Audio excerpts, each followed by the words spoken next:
आज डू कुणाला तरी फर्स्ट टाइम भेटणार आहे. Welcome to the second page of Kanchan Ishan diary. जेव्हा आपल्याला लेट होत असतं तेव्हाच आपल्या गाडीमध्ये तेल पाणी नसतं आणि तेव्हाच ट्रॅफिक सुद्धा लागतं. मला वाटतं या दोन गोष्टींना कळत असते की आपण लेट होतोय. तर मी आफ्टर 3 इयर माझ्या एका फ्रेंडला भेटायला जाणार आहे. लास्ट टाइम आम्ही भेटलो तेव्हा माझं लग्न झालेलं नव्हतं आणि ती 4 मंथची प्रेग्नेंट होती.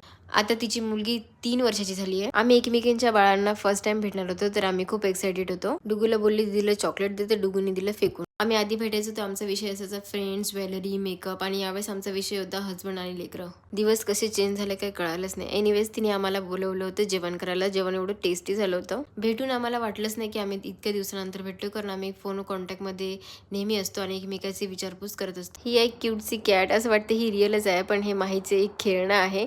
आणि ही माहीची किचन इतकं छान वाटलं हे बघून. लहानपणीचे दिवस आठवले. खूप छान वाटलं भेटून, पण मला जास्त थांबता आलं नाही. मला जायचं होतं माझ्या नंदेच्या बुटीक ओपनिंगसाठी. तिने न्यू बुटीक ओपन केलं आहे कोथरूडमध्ये, अंकित हब म्हणून. आणि इतकं छान बुटीक टाकलंय तिने.